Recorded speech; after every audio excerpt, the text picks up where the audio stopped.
어제는 6월 25일 6.25 발발 72주년의 날이었습니다. 곳곳에서 많은 뜻있는 모임들이 이제 있었는데 특별히 이삭 선교회원들 중심으로 저도 어제 퀸즈의 리지우드에 있는 그 6.25 참전용사 기념비가 거기 있다고 해서 가봤습니다. 코리안 스퀘어라고 하는 거리 이름이 저렇게 참 뭉클하게도 붙어 있고 그 바로 아래는 저런 추모비가 세워져 있었습니다. 저는 퀸즈에 이렇게 오랫동안 있으면서도 처음 가봤습니다. 저 동네 출신으로 6.25 때 참전했다가 그 숨진 저 동네 출신의 젊은이들을 추모하는 그런 추모비가 저기 있었습니다. 정말 아무도 찾지 않는, 점점 잊혀져가는 그런 곳이라고 해서 이제 모처럼 가서 거기 참전 용사 몇 분도 오셨고 또 베테랑 여러분들도 오셔서 또 우리 이삭 선교 회원들과 함께 저곳에서 이제 잠깐 말씀도 전하고 기도도 하는 그런 뜻있는 시간을 가졌습니다. 이제 6.25 전쟁 당시에 20세로 참전하셨으면 그분이 살아계시면 지금 92세고 18살 때 참전했으면 지금 90세가 되셨습니다.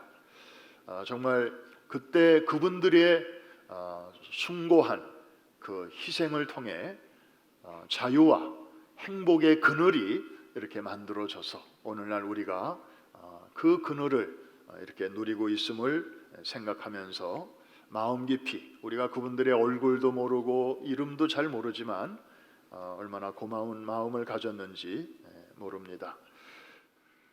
오늘 본문에 보면 사도 요한은 우리 믿음의 성장 단계를 어린이, 청년, 그리고 아비들 이렇게 세 단계로 소개하고 있습니다.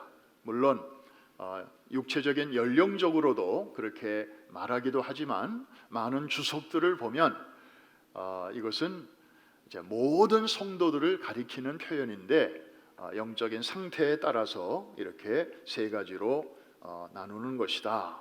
하나님께서 사도 요한을 통하여 모든 성도들에게 각 단계에 있는 성도들에게 주시는 말씀이다. 이렇게 풀고 있습니다. 여러분은 이 셋 중에서 말씀을 들으시면서 나는 어느 단계에 있는지 한번 진단해 보시면 좋을 것입니다. 첫째는 아이의 단계입니다. 자, 예수 믿고 우리가 중생합니다. 주님을 모시어 드리면 새로운 생명이 우리 안에 들어오는 것이죠. 이 생명은 첫 번째 생명하고는 다른 것이에요. 다시 죽을 수 없는 영원한 new life, 새로운 영원한 생명이 우리에게 들어오는데 이거를 born again, 중생이라고 합니다. 우리는 성인으로 중생하지 않습니다. 영적으로 어린 아기로 태어나는 것입니다. 그러면서 이제 성장해 나가는 것이죠. 자, 그런데 아이들의 특색이 우리 신앙생활에 그대로 나타납니다. 아이들은 자연스럽게 자기중심적이고요. 그리고 이기적입니다. 모든 것을 자기 관점에서 바라보고 자기 중심으로 생각합니다. 그래서 공놀이를 하다가 공이 길거리로 나가면 저기 차가 오는데 차가 오는 거는 I don't care. 자기에게는 지금 공이 중요하기 때문에 공만 쳐다보고 막 길거리로 나가는 것입니다. 그래서 아이들에게는 보호자가 필요한 것이죠. 왜냐하면 종합적이고 통시적인 안목이 결여되어 있기 때문입니다. 게다가 아이들은 편식이 심합니다. 좋아하는 음식은 계속 먹는데 자기가 안 좋아하는 음식은 결단코 안 먹습니다. 영적으로도 마찬가지예요. 여러분들도 이렇게 좋아하는 말씀이 있고 그리고 별로 아무리 들어도 와닿지 않는 말씀이 있잖아요. 성경책에 그래서 좋아하는 말씀은 막 밑줄도 치고 형광색도 칠하고 그 인기 있는 말씀들이 있잖아요. 왜? 그런데 저 오바디아 뭐 스가 이런 데 숨어 있는 말씀들은 이런 말씀도 있었나 싶을 정도로 여러분의 관심 바깥에 있기도 합니다. 설교도 마찬가지예요. 잘 이렇게 소화가 되는 설교가 있는가 하면 굉장히 부담스러운 설교도 있어요. 그래서 아주 괜찮은 소화가 잘 되는 내용을 들은 날은 은혜 받았다고 그러고요. 그렇지 않은 날은 막 이렇게 야단 맞고 막 이렇게 좀 그런 설교를 들은 날은 오늘은 그냥 그저 그랬다고 그럽니다. 어느 교회에서 있었던 일인데요. 홀로 사시는 권사님 댁을 이제 담임 목사님이 신방을 하시게 됐어요. 예배를 이제 잘 들으셨더니 권사님이 목사님 잠깐 기다리시라고 뭐 좀 가져오겠다고 부엌에 들어가시는데 뭘 준비하시는지 안 나오시는 거예요. 그 목사님이 마침 테이블 위에 요만한 유리그릇 안에 땅콩이 몇 개가 들어 있어서 심심하니까 그거 하나 주워 먹었더니 참 고소하고 맛있어요. 또 하나 먹고 그러다 보니까 다 드셨어요. 그때 이제 권사님이 나오시는데 권사님이 깜짝 놀라시는 거예요. 목사님, 제가 그 겉에 달콤한 거는 제가 이빨이 안 좋아서 빨아먹고 땅콩만 남겨놨는데 그걸 다 드셨네.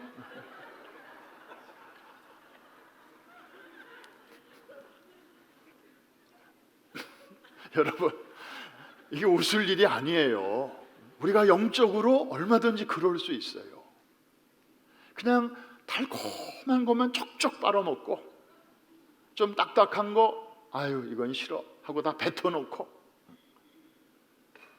이게 어린아이의 수준 그리고 장성한 자의 수준이 그렇다는 것입니다. 우리 히브리서 5장에서 이렇게 말씀하고 있습니다. 자, 같이 한번 읽겠습니다. 이는 젖을 먹는 자마다 어린아이니 의의 말씀을 경험하지 못한 자요 단단한 음식은 장성한 자의 것이니 그들은 지각을 사용함으로 연단을 받아 선악을 분별하는 자들이니라. 여러분, 어린아이처럼 늘 그냥 이빨 없이 잇몸으로라도 먹을 수 있는 것만 계속 드시지 마세요. 하루속히 좀 단단한 것까지라도 작은 곱게 씹어서 소화해낼 수 있는 그런 믿음의 단계로 나아가게 되시기를 주의 이름으로 축복합니다. 사실 우리 모두는 예외 없이 이 어린아이의 단계를 다 거친 사람들이에요. 그거 이상한 거 아닙니다. 나쁜 것도 아니고 틀린 것도 아니고 자연스러운 거예요. 그러나 거기에 너무 오래 머물러 있어서는 안 됩니다. 이해가 되시는 분들만 아멘 하십시다. 빨리 그 다음 단계로 나아가야 되는 것이죠. 그 다음 단계가 뭐예요? 바로 청년입니다. 여러분, 어린아이 때는요 세상이 저도 그랬지만 놀이터처럼 보였어요. 뭐든지 다 장난감으로 보이는 거예요. 개집도 장난감으로 보이고요. 저는 어렸을 적에 아버지가 쓰시던 그 면도기를 이렇게 보관하는 투명한 아크릴로 된 그 박스가 있었는데 그것도 저에게는 장난감이었어요. 그리고 고무신도 장난감이었어요.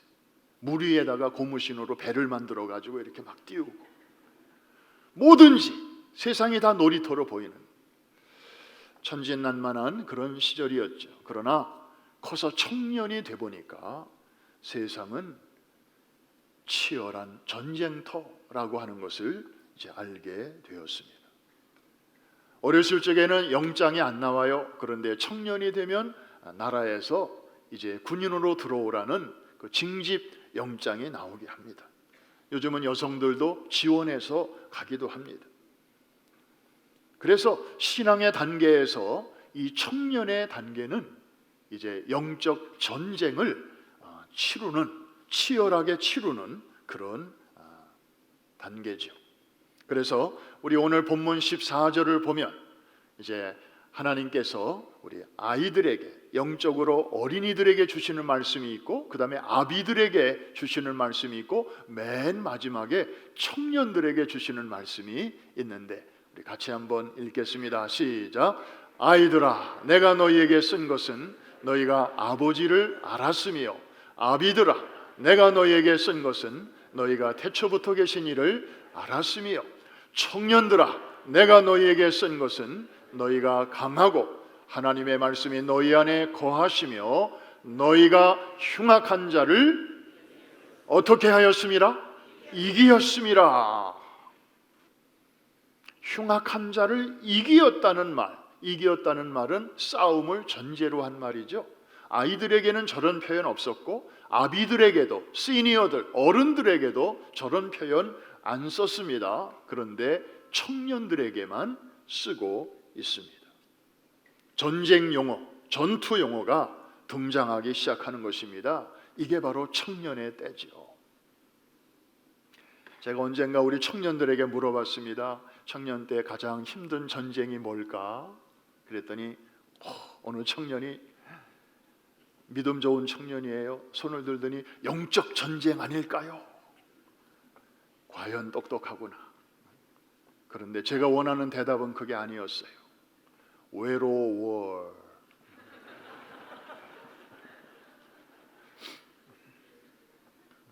우리 애들에게 이런 말하면 히터 틀어달라고 합니다. 우리 청년들은 정말 여러 종류의 전쟁을 치릅니다. 부모들이 아는 전쟁도 있고 부모님들이 아직 모르는 전쟁도 있습니다. 육체적인, 정서적인 그런 전쟁도 있는가 하면 영적인 전쟁 치열합니다. 싸움에서 중요한 것은 주적이 누군가를 제대로 아는 것입니다. 성경은 분명하게 우리에게 주적이 누군지를 말해주고 있습니다. 아까 흉악한 자라고 했죠. 이건 어떤 인격적인 존재를 말하는 것입니다. 바로 누구를 말하는 것인지 우리 에베소서 6장 12절에서 그 정체를 한번 분명하게 파악해 보십시다. 시작. 우리의 씨름은 혈과 육을 상대하는 것이 아니요 통치자들과 권세들과 이 어둠의 세상 주관자들과 하늘에 있는 악의 영들을 상대함이라. 저기 아주 선명하게, 뭐 두리뭉실 넘어가는 게 아니에요. 아주 분명하게 우리에게 밝혀주고 있습니다. 바로 마귀, 사탄, 옛뱀 혹은 큰 용이라고 하는, 다 같은 자인데 그 명함에 이렇게 여러 종류의 명칭이 나오는 것뿐입니다. 마귀가 우리를 쓰러뜨리기 위해서 사용하는 전략은 옛날이나 지금이나 하나도 달라진 게 없습니다. 그 자주 쓰는 덫 3개가 있습니다. 육신의 정욕, 안목의 정욕, 그리고 이생의 자랑입니다. 구약시대 에덴 동산에서 아담과 하와가 뱀으로부터 받았던, 그리고 그 덫에 걸렸던 그것도 바로 이 3가지였습니다. 그리고 신약으로 넘어와서 예수님께서 동일한 자로부터 광야에서 시험을 받으실 때도 이 3가지 전략, 이 3가지 무기가 똑같이 사용되었습니다.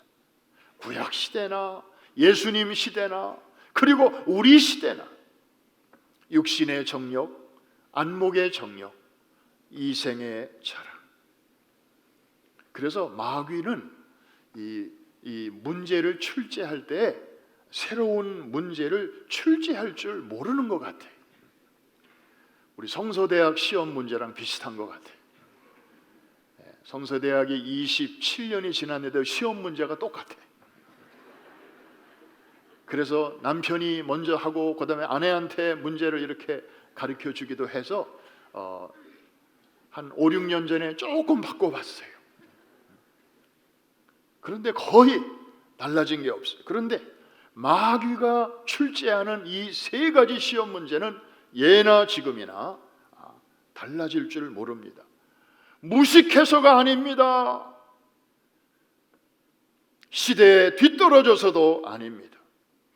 그냥 이 세 가지면 충분하기 때문에, 웬만한 사람들이면 다 여기에 걸려 넘어지기 때문에 더 이상 새로운 문제를 추가할 필요를 느끼지 않는 것뿐이죠. 특별히 청년의 시기가 그렇습니다. 청년의 최대 약점은 아무래도 이 정욕입니다. 육신의 정욕, 안목의 정욕, 그리고 요즘은 이제 그 스펙이 얼마나 중요한지, 한국 같은 경우, 미국은 조금 그래도 낫습니다만은 한국은 유치원부터 대학을 가야 된다. 대학을 못 나오면 이 땅에서는 사람 취급을 못 받는다. 또 그러면서도 또 막 이렇게 이런저런 스펙을 쌓아야 그래도 취업이 잘 안 되기 때문에 이런저런 ambition, 또 desire, 이런 것들이 우리 안에 가득합니다. 특별히 그 중에서도 이 안목의 정욕은 이게 정말 아주 우리를 힘들게 합니다. 모든 정욕이 들어오는 통로가 됩니다. 이 안목, 눈으로 보는 거죠. 그래서 우리 모두는, 특별히 우리 청년들은 내가 지금 뭘 보고 있는가를 조심해야 합니다. 우리가 누구를 보고 사는가, 누구를 본다는 것은 누구를 의식한다는 것인데, 누구를 주로 의식하고 사는가, 이것이 믿음의 삶에서 대단히 중요합니다. 여러분, 청년 요셉이 그 객지에서, 그 외로운 자리에서 뿌리치기 어려운 유혹을 받았을 때 승리한 비결이 있습니다. 한 분에게 시선을 고정했기 때문입니다. 창세기 39장 9절에 보니까 그 유혹의 한복판에서 요셉이 저 말을 합니다. 앞부분은 제가 읽고 뒷부분은 여러분과 함께. 이 집에는 나보다 큰 이가 없으며 주인이 아무것도 내게 금하지 아니하였어도 금한 것은 당신뿐이니 당신은 그의 아내임이라. 다 같이 그런즉 내가 어찌 이 큰 악을 행하여 하나님께 죄를. 하나 물어볼까요? 그 큰 집에 지금 하나님이 계십니까? 안 계십니까? 그 주인집 아내의 눈에는 하나님이 안 계셨습니다. 그러니까 저렇게 유혹을 한 거죠. Only you and I. Let's have a good time. 그런데 크리스찬 요셉의 눈에는 한 분이 더 계셨습니다. 그의 눈에는 하나님이 의식되었습니다. 하나님이 뻔히 보고 계시는데 내가 어찌 그분 앞에서 악을 행할 수 있겠습니까? 하는 말입니다. 종교개혁자들은 이 믿음을 가리켜 코람데오의 신앙이라고 이름 붙였습니다. 라틴어인데요, 영어로 표현하면 before God, 하나님 앞에서, 그분의 존전에서, 그런 뜻입니다. 그러고 보니 요셉은 비록 객지에 와서 살고 있었지만, 하나님은 눈에 보이지 않았지만 늘 하나님을 의식하고 살았음이 틀림이 없습니다. 고향에 계시는 부모님과 형제들은 그리움의 대상이긴 했지만 그분들 앞에서 살지는 않았습니다. 그리고 그분들을 생각할 때 그것이 자기의 삶에 어떤 유익을 주지는 못했습니다. 그러나 요셉은 하나님을 의식하면서 살았기 때문에 결정적인 순간에 실족하지 않게 되었다는 것이고, 외로움도 유혹도 억울함도 이길 수 있었고, 결국에는 어떻게 되죠? 하나님의 요셉을 높여주십니다. 사무엘상 2장 30절에 나를 존중히 여기는 자를 내가 존중히 여기고 나를 멸시하는 자를 나도 경멸하리라. 놀라운 말씀입니다. 이거는 개인에게도 통하는 것이고 국가에도 통하는 것입니다. 오늘날 미국이요, 400년 전에 청교도들이 세운 나라이지만 오늘날 왜 이렇게 휘청거립니까?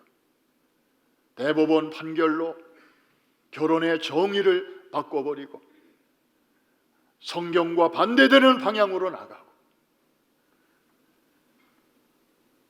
하나님을 무시하고,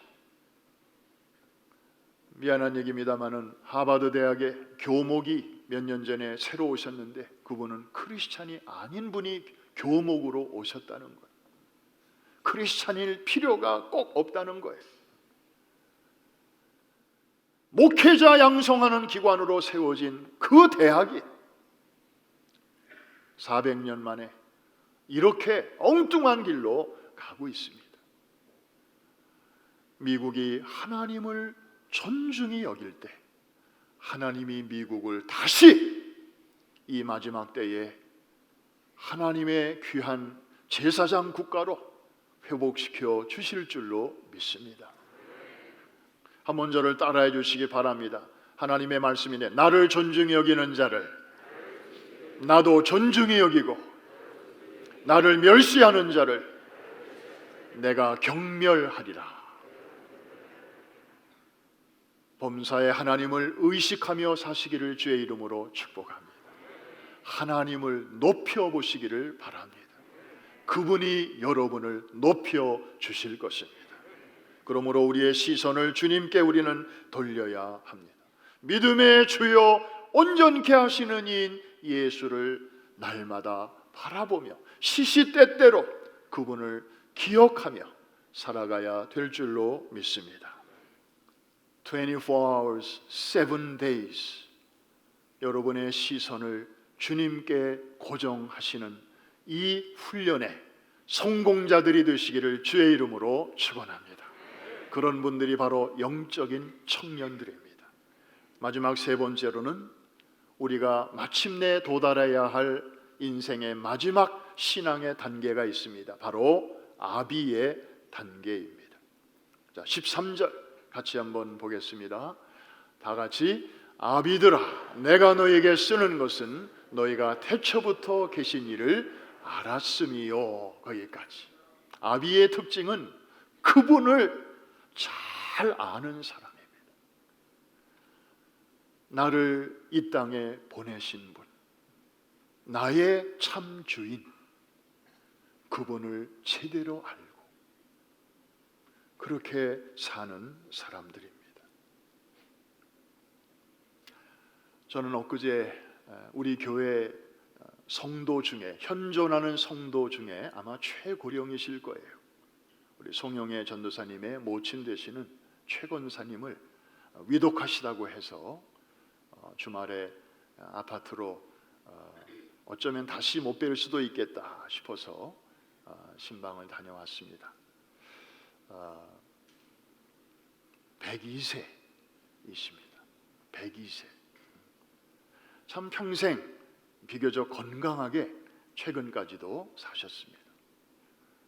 또 아무래도 몸의 기운이 이제 떨어지시면서 집에서 몸에 어떤 의학적인 호스도 끼지 않고 그렇게 천국 가실 날을 기다리고 계셨습니다. 이제 그쯤 되면 이제 육체적인 기능 거의 마비되시고 음식을 이렇게 인슈어 같은 것도 전에는 드셨지만 이제 그것마저도 이렇게 흘려보내실 정도니까 육체적으로도 거의 또 정신적인 기능도 이제 스탑. 그러나 여러분 한 가지 아셔야 돼요. 아직 이렇게 호흡이 있는 동안에는 그분의 영은 여전히 이 육체적인 컨디션과 관계없이 정신적인 무슨 치매 이런 것과 관계없이 성령께서 여전히 그 육체를 성전 삼으시고 그 안에 거하시는 것을 여러분 믿으셔야 돼요. 그래서 그분의 영은 여전히 활동하고 있는 거예요.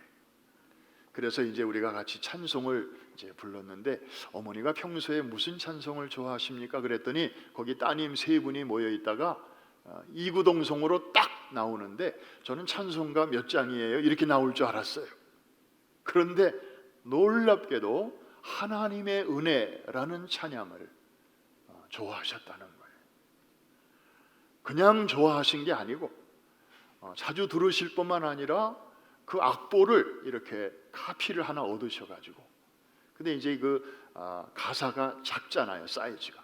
그 옆에 공란에다가 본인이 친필로 그 가사를 또 또박또박 또 적어 놓으셨어요.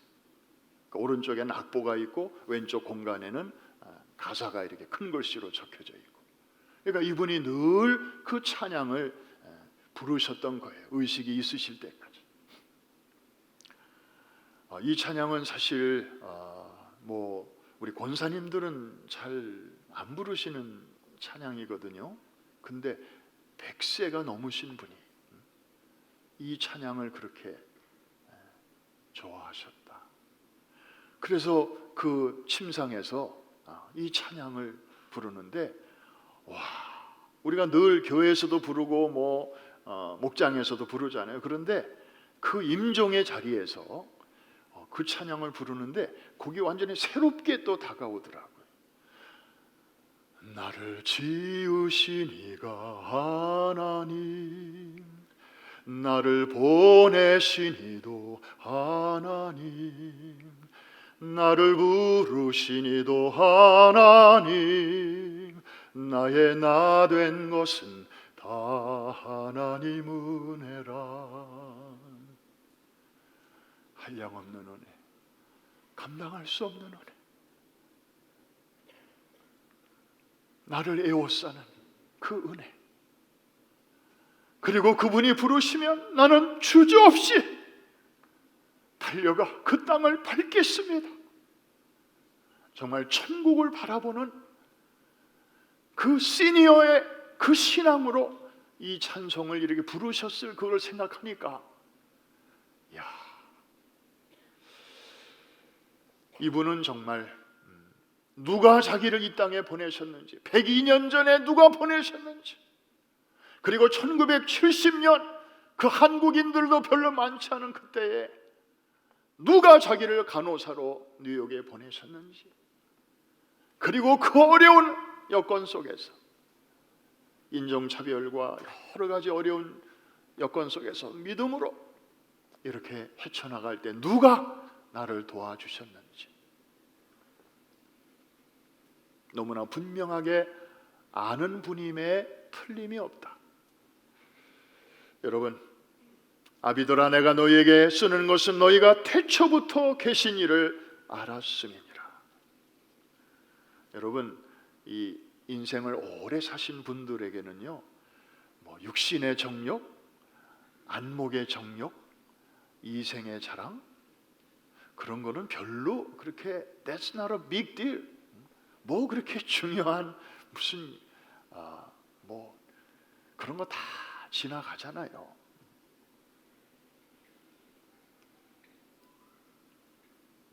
왜 나를 하나님이 하필이면 이때에 보내셔서 나를 여기까지 인도하셨는가? 그거 하나만큼은 너무나 선명하게 아시는 분들입니다. 누가 가르쳐줘서 아시는 게 아니에요. 이거는 자기가 살아보니, 그리고 겪어보니, 인생의 경험과 신앙의 경륜을 통해서 이제 알아지는 거죠. 무엇이 하나님께로부터 왔으며 무엇이 세상으로부터 왔는지, 무엇이 영원한 가치이며 무엇이 다 지나가는 속절없는 것인지 이분들은 아는 거예요.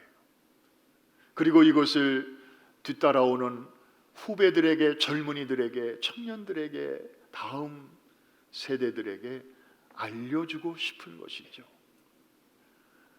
연세대 김영석 명예교수가 100년을 살아보니 라는 책을 몇 년 전에 쓰셨잖아요. 베스트셀러입니다. 왜? 아직 100세까지 못 살아본 사람들이 수두룩하거든요. 근데 먼저 그 길을 가보신 분이 내가 가보니까 거기 이런 게 있더라 저런 게 있더라 미리 알려주시니까 이게 얼마나 고마운 일이에요. 나눠주고 싶은 거죠. 알려주고 싶은 거죠. 이런 분들이 아비입니다. 여러분, 우리가 바라기로는 천국에 가기 전에 우리가 이 땅에서 도달해야 할 목표가 바로 영적인 아비입니다. 이해가 되시면 아멘 하십시다. 어린아이의 단계 거쳐야 하지요. 그러나 거기 너무 오래 머물러 있으면 안 됩니다. 청년의 단계로 나아가야 되죠. 청년의 시절이 아름답긴 하지만 그러나 거기서 또 너무 오래 머물러 있으면 안 됩니다. 그 다음 단계로 나아가야 합니다. 가정에 아비가 분명히 계셔야 집안에 안정감이 있고 질서가 있습니다. 믿음의 심지가 견고한 어른이 집안에, 여러분의 가정에 한 분이 딱 계시면 그 어떤 풍랑이 오고 쓰나미가 오고 막 이런저런 어려움이 닥쳐와도 그 한 분 때문에 온 식구들이 당장은 좀 놀라지만 이내 안정감을 찾고 그리고 전능하신 주님 앞에 같이 마음을 모아 또 주님의 인도를 구할 수 있는 것입니다. 그런데 오늘날의 문제는 무엇입니까? 이 아비들이 점점 사라지고 있는 거예요. 나라에도 어른이 사라지고 있고요. 사회에도 어른이 사라지고 있고, 우리 젊은이들의 고민이 뭐냐면은 본받을 만한 어른이 없다는 거예요. 여러분의 가정에서 여러분이 진정한 영적인 아비의 구실을 잘 감당하게 되시기를 주의 이름으로 축복합니다. 어린이의 신앙에서 출발한 우리 모두 이제 청년의 전투적인 신앙을 거쳐서 아비의 신앙으로까지 잘 나아가 복음의 그늘을 할 수 있는 대로 한 그루라도 더 심고, 그래서 다음 사람들이 그 그늘을 잘 누릴 수 있도록, 그리고 그들이 또 이 지구를 떠나기 전에 그 다음 사람을 위하여 한 그루의 에셀나무를 잘 심어 복음의 그늘을, 숲을 이루어 놓고 주님이 오라 하실 때 주저없이 하나님의 보좌 앞으로 달려나가는 우리 모두가 될 수 있기를 주님의 이름으로 축복합니다. 축원합니다.